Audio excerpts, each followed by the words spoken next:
Magandang araw at magandang buhay, lalong-lalo na sa ating mga minamahal na mga lolo at lola na palaging nakapanood sa aking mga ina-upload na content. Sila po nagtatanong sa kanilang lugar kung kailan po daw ang payout sa kanilang matatanggap na benepisyo na bigay sa ating gobyerno. At ako po ngayon ay handa nang ibigay ang mga bagong balita, bagong lugar at lahat po ng impormasyon na inyo po kinakailangan at hayaan niyo po akong ipahayag ito. At ang gagawin mo lang ay pakinggan, kunin ang lahat ng mga impormasyon. Attention mga minamahal kong senior citizens. May payout releasing na, payout schedule March 24, 2026. Alamin natin ang buong detalye sa balitang ito. Ang makukuha ninyong impormasyon ngayong araw, una, ang mga lugar kung saan may magaganap na payout sa social pension for indigent senior citizens. Pangalawa, saan po ba kayo pupunta para sa pagkuha ng inyong payout? Pangatlo, ano ang oras ng inyong payout? Pang-apat, ano ba ang mga kumpletong requirements na dapat mong i-ready? At pang-lima, mga dagdag kaalaman patungkol po dito. Kaya naman, inaanyayahan kita na tapusin mo ang video na ito hanggang sa dulo nang sa gayon makuha mo ang punto ng video kong ito. At kung ikaw ay bago pa lang sa aking YouTube channel at gusto mo ang ganitong content, please subscribe my YouTube channel dahil ang i-upload ko po araw-araw ay mga informative and very important related topics po para sa ating mga minamahal na senior citizens. At hindi ko napapatagin pa ang oras na ibigay ang mahalagang balita na para po sa inyo. Ito po ang una sa ating listahan. List of Barangay Visayan Village Senior Citizens Social Pensioner Unclaimed during March 17, 2026 payout. Pwede pa pong maklaim sa March 19, 2026 and March 23, 2026 sa CSWD City of Social Welfare Development Office Ground Floor City Hall Building. At yan po ang mga pangalan nakalista po. Kayo na po ang bahala pumunta sa inyo pong lugar para po kunin ang mga payout or pera para po ito sa inyo na pwede nyo pong magamit sa inyong pangangailangan. Ang kasunod ay ang Pasig City dahil meron po magaganap na local senior pension para po sa non-ATM holders scheduled sa manual distributing local senior pension sa first quarter ng 2026 sa March 23 sa Barangay Bagong Ilog, Kapitolyo, Pineda, Uranbo at San Antonio. Ang oras po ng inyong payout alas 9 hanggang alas 2 po ng hapon sa Purok 3 Covered Court, Barangay Pineda. Sa Barangay Kapasigan, Barangay Malinaw, Barangay Palatiw, Barangay Sagad, Barangay San Nicolas, Barangay Santa Cruz at Barangay Santo Tomas alas 9 hanggang alas 11:30 ng umaga sa Multipurpose Hall, Barangay Palatiw. Sa Bagong Katipunan, San Jose, San Miguel, Santa Rosa, Sumilang, alas 11 hanggang alas 2 ng hapon sa Multipurpose Hall, Barangay Palatiw pa rin ang inyo pong payout na magaganap. Ang kasunod dyan ay ang Barangay Biao, Gianga, Tugbok District dahil meron pong magaganap na social pension payout sa March 23, 2026 and that is Monday. Ang inyo pong payout ay magsisimula sa alas 9 ng umaga hanggang alas 11:30 sa Procdos Coston Gymnasium. At ito po ang mga listahan sa kasali po na mag-payout.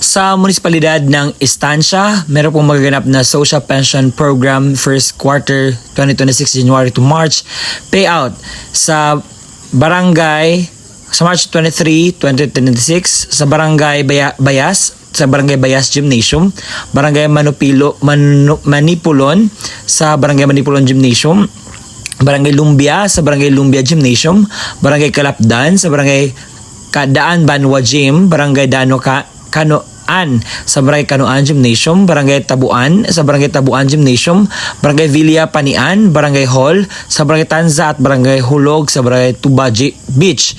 Ang inyong pong payout ay magaganap po ito sa umaga at Kasunod dyan, meron pang other listahan sa mag-payout sa March 23. Ito ang Barangay Bayuyan, sa Barangay Bayuyan Gymnasium, Barangay San Roque sa Barangay San Roque Gymnasium, Barangay Takbuyan sa Barangay Takbuyan Hall Court.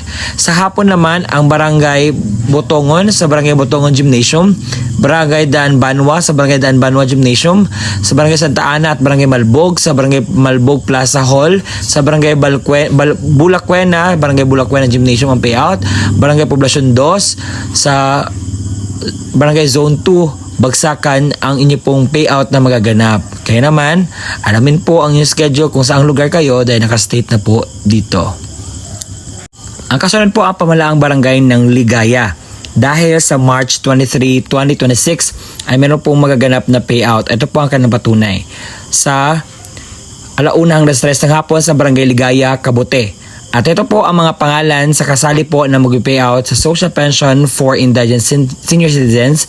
At ang inyong gagawin po, kayo na po ang bahala mag-post ito na masagayon makita niyo po ang pangalan.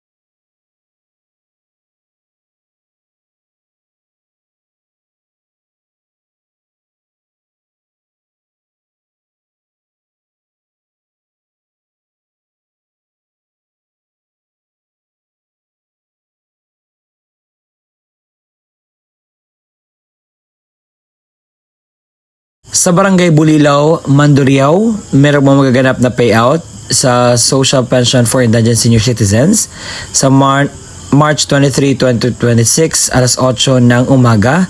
At pupunta po kayo sa Bulilaw Covered Court dahil doon po magaganap ang inyo pong pension payout. At Monday po ito. At ito po ang mga listahan sa kasali po na mag-payout. Kayo po bahala ang mag-post ito. Nasa ganyan po makita niyo po ang inyo pong pangalan.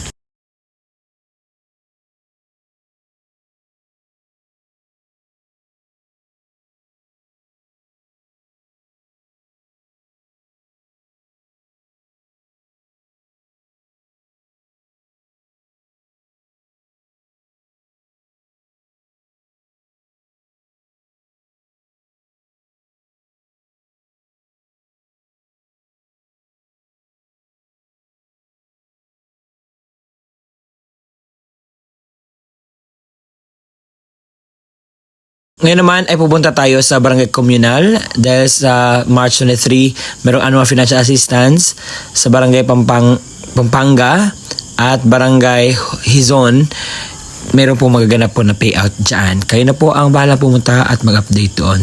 Ang ano po is Abanes Silveno et al. Na may 292 pensioners. Ngayon ay pupunta tayo sa Bohol, sa Luway People's Center sa March 23, 2026, that is Monday. Ang mga lugar po na payout sa 1:00 ng hapon, ang Barangay Alegria Norte, Alegria Sur, Tangkasan Norte, Tangkasan Sur, Tayong Occidental at Tayong Oriental. Sa alas 3 hanggang alas 5 po ng hapon, ang Barangay Bunbon, Butok Occidental, Butok Oriental, Poblasyon Ubos, Tukdog Daku at Tukdog Ilaya. Sa probinsya ng Nueva Vizcaya, sa munisipalidad ng Bambang, meron pong magaganap na payout sa March 23, 1:00 hanggang 5 po ng hapon sa San Leonardo Covered Court. Ito po ang mga pangalan sa kasali po na mag-payout.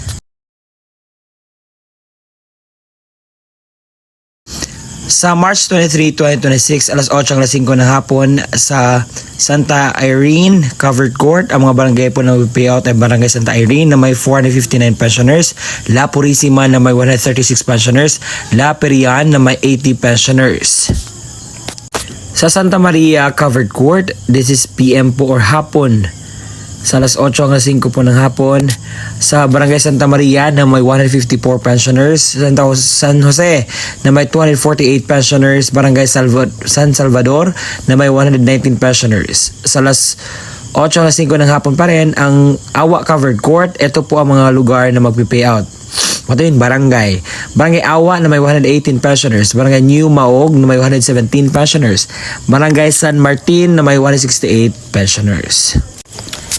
Sa mga barangay na ito, meron pong magaganap na payout sa Binalay Covered Court, sa Barangay Bani na may 40 pensioners, Barangay Daligan 67 pensioners, San Vicente 49 pensioners, Magsisay 93 pensioners, Barangay San Antonio 63 pensioners, Barangay Calooco 51 pensioners, Barangay Pantat 65 pensioners, Barangay La Medalia 44 pensioners, Barangay Sagrada 84 pensioners, Barangay San Ramon 77 pensioners, Barangay San Roque 32 pensioners, Barangay Agayayan 81 pensioners. Sa Barangay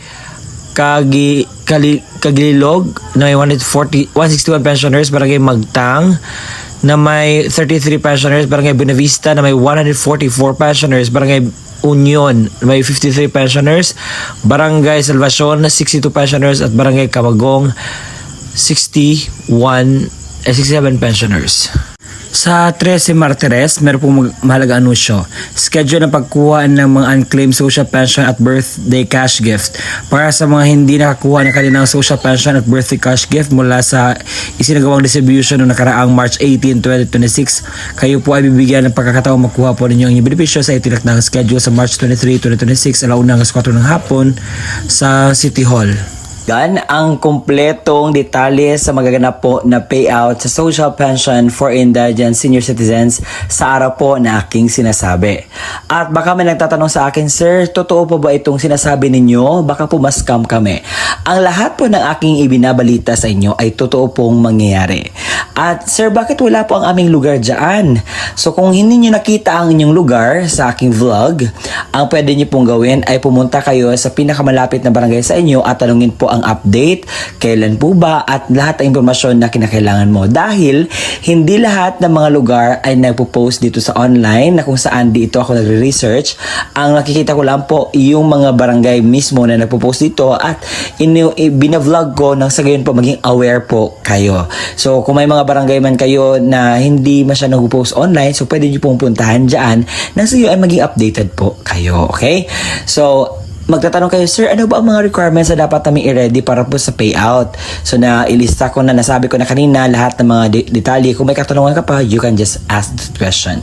O ito na ang kumpletong detalye ng mga requirements na dapat mong i-ready para po sa inyo pong payout na makuha.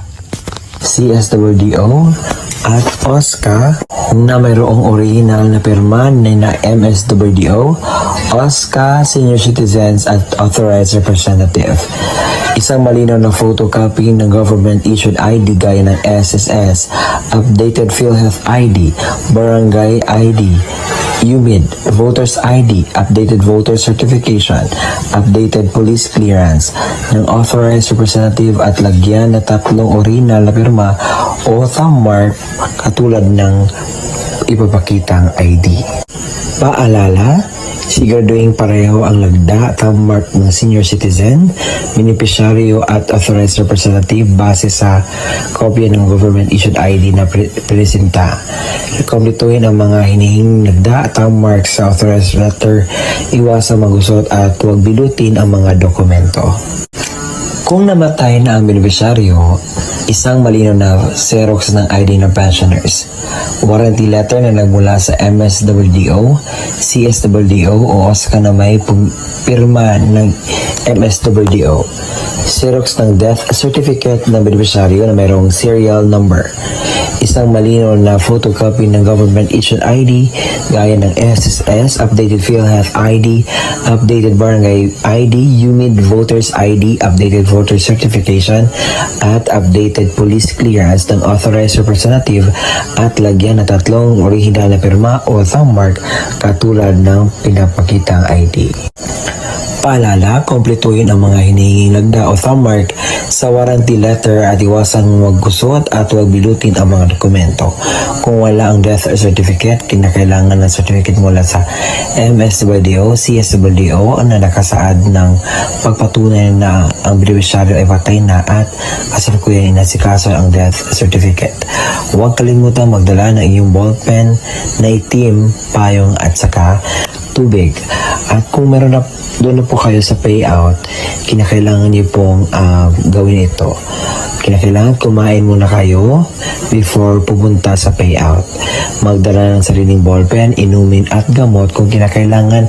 Baka pagdating po doon ay medyo mas ready tayo para maiwasan natin ang mga darating pang mga sakuna. At ang gagawin niyo po is magpila po, sumunod sa mga altundunin ng payout.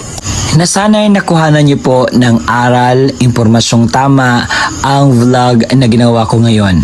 Ang purpose lamang po nito is to aware you about the happenings and the benefits na makukuha ninyo sa bigay po ng ating gobyerno. Kaya naman, kung nakita at napakinggan ninyo ang balitang ito na urgent po at kinakailangan yung puntahan, kinakailangan yung i-clear, kung ano man yung dapat yung i-ready, gawin nyo na po yan ngayon. Sa ganyan po, ay makuha nyo po ang inyo pong benepisyo na galing po sa ating gobyerno. And congratulations po sa lahat po ng mga makakatanggap ng pension at makukuha ng kanilang payout.